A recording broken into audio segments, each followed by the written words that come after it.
बिस्मिल्लाहिर्रहमानिर्रहीम। स्टूडेंट्स, जैसा कि आपको पता है कि हमारा लेक्चर चल रहा है थ्री डायमेंशनल ऑब्जेक्ट्स का, जिसमें हम थ्री डायमेंशनल ऑब्जेक्ट्स के वॉल्यूम और उनके डिस्कस करते हैं, पैरामीटर्स और वॉल्यूम डिस्कस करते हैं। तो पैरामीटर्स और वॉल्यूम हम टू डायमेंशनल ऑब्जेक्ट्स के जब डिस्कस कर रहे हैं, तो आज हमने जिस पर्टिकुलर ऑब्जेक्ट को डिस्कस करना है वो है हमारे पास स्फीयर। स्फीयर एक ऑब्जेक्ट होता है जो कि राउंड शेप होता है, जिस तरह की आपकी बॉल्स होती हैं या फुटबॉल्स होती हैं। जस्ट सेम लाइक जो ऑब्जेक्ट होता है वो स्फीयर कहलाता है। तो हमने पर्टिकुलरली आज स्फीयर के वॉल्यूम, क्योंकि थ्री डायमेंशनल ऑब्जेक्ट है, इसका वॉल्यूम भी डिस्कस करना पड़ेगा और सरफेस एरिया भी। तो हमने इसके वॉल्यूम और सरफेस एरिया को डिस्कस करना है। एक स्फीयर का जो वॉल्यूम होता है ना, वो दो उसी की हाइट इतनी ही लंबी, इतनी ही हाइट की दो कोन्स के सरफेस एरिया जो वॉल्यूम होता है ना, उनके बराबर एक स्फीयर का वॉल्यूम होता है। अब ये पर्टिकुलरली आपके पास एक कोन है जो कि जिसकी हाइट जो है वो इस सर्कल के बराबर है। तो चूंकि इसकी हाइट इस सर्कल के बराबर है, तो इस सर्कल का रेडियस आर है, इस स्फीयर का रेडियस आर है। तो इस स्फीयर का जब रेडियस आर है, तो इसकी जो हाइट होगी वो बेसिकली 2r होगी, इसके डायमीटर के इक्वल होगी। तो ये चूंकि इसकी हाइट में बराबर है ये कौन, तो इसकी हाइट भी 2r होगी और ये इसका सर्कल का रेडियस r होगा। तो इस तरह की एक कोन का जो वॉल्यूम होता है उसका जो फॉर्मूला है पाई r स्क्वायर h है डिवाइडेड बाय 3 है। ये एक कोन का वॉल्यूम है, लेकिन इस तरह की दो कोन का जो वॉल्यूम है वो इस स्फीयर के वॉल्यूम के बराबर है। तो आप इसी चीज़ को आपने जब वॉल्यूम ऑफ स्फीयर मालूम करना है, तो आप पाई आर एच डिवाइड बाई 3 को 2 से मल्टीप्लाई कर दो, क्योंकि टू कोन्स के वॉल्यूम के बराबर हमारे एक सर्कल का वॉल्यूम होता है। तो अब ये 2 से आप मल्टीप्लाई कर दोगे, लेकिन यहाँ पर जो h है 2/3 यहाँ साथ लगा दें, तो यहाँ पर जो h है बेसिकली वो क्या होगा, ये h जो है ये मैं पहले ही आपको बता चुका हूँ कि ये जो है ये पर्टिकुलरली 2r के बराबर है, क्योंकि ये जो हाइट है ये पूरी सर्कल की हाइट के बराबर है और सर्कल की हाइट जो है वो 2r बनती है। तो ये भी हाइट 2r बनेगी। तो इसलिए आप h की जगह पे ये जो पाई आर h है इसकी जगह पे आप 2r लगा दोगे।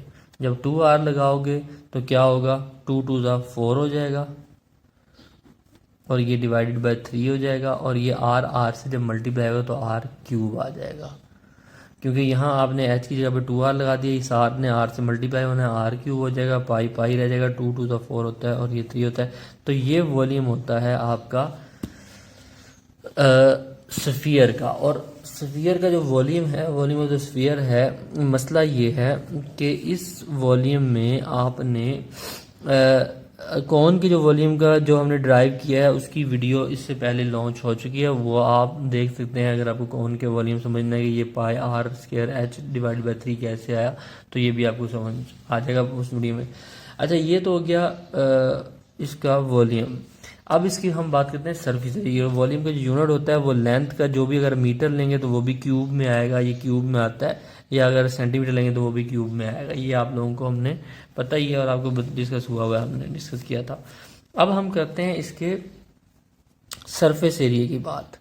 तो जहाँ तक सरफेस एरिया होता है इस पर्टिकुलर आपके जो ये है क्यूब है इसका। अब जहाँ पर बात है इस पर्टिकुलर स्फीयर के सरफेस एरिया की, तो जो भी स्फीयर होता है ना उसका एरिया क्या होता है, वो बेसिकली 4 सर्कल्स लें। अगर आप इसी रेडियस के, ये सेम रेडियस के 4 सर्कल्स ले लें, तो उनके एरिया के बराबर इस स्फीयर का सरफेस एरिया होगा। सरफेस एरिया ऑफ स्फीयर जब हम मालूम करेंगे तो सिंपल आपने क्या करना है, एक सर्कल का जो एरिया होता है इसी सेम रेडियस का अगर हम सर्कल लें तो उसका एरिया क्या होगा, पाई आर स्क्वायर। इसी रेडियस का, जितनी रेडियस की मिकदार इस स्फीयर की है उसी रेडियस का सर्कल लेना है, तो पाई आर स्क्वायर होगा। तो इसको जस्ट 4 से आपने मल्टीप्लाई कर देना है, क्योंकि ये प्रूवन है कि 4 सर्कल इसी रेडियस के अगर आप लें उनका जितना एरिया होगा वही इसका सरफेस एरिया होगा। तो ये सरफेस एरिया का भी फार्मूला आपके पास स्फीयर का आ गया। अब हम एक क्वेश्चन सॉल्व कर लेते हैं। सरफेस एरिया का यूनिट जो है वो लेंथ स्क्वायर होता है, स्क्वायर लेंगे आप किसी भी लेंथ का। तो अब यहाँ पर अगर हम पर्टिकुलरली एक क्वेश्चन सॉल्व करते हैं कि यहाँ पर हमारे पास एक स्फीयर है, तो वो स्फीयर जो है जनाब आपके पास एक स्फीयर है, तो वो स्फीयर आपके पास है जी, उसका रेडियस है जी 4 सेंटीमीटर। अब इसका मालूम करना है आपको वॉल्यूम ऑफ स्फीयर। तो क्या करेंगे जी, 4/3 पाई आर क्यूब। जस्ट यहाँ पे वैल्यू लगानी है आपने। पाई की वैल्यू 3.14 होती है और यहाँ आर की वैल्यू 4 का क्यूब ले लेंगे आप, और जस्ट जो भी आंसर आएगा XYZ सेंटीमीटर है तो सेंटीमीटर क्यूब आ जाएगा। और अब अगर आपने सरफेस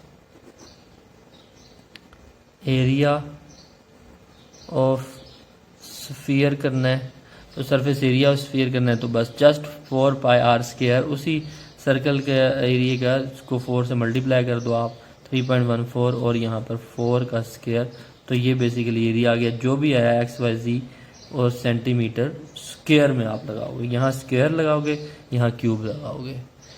तो होपफुली स्टूडेंट ये वीडियो आपको पसंद आई होगी और आपको समझ भी आई होगी। और अगर नहीं समझ में आई तो हमें कमेंट में बताया करें, ताकि हम दोबारा से आपके लिए नई वीडियो भी बना सकते हैं।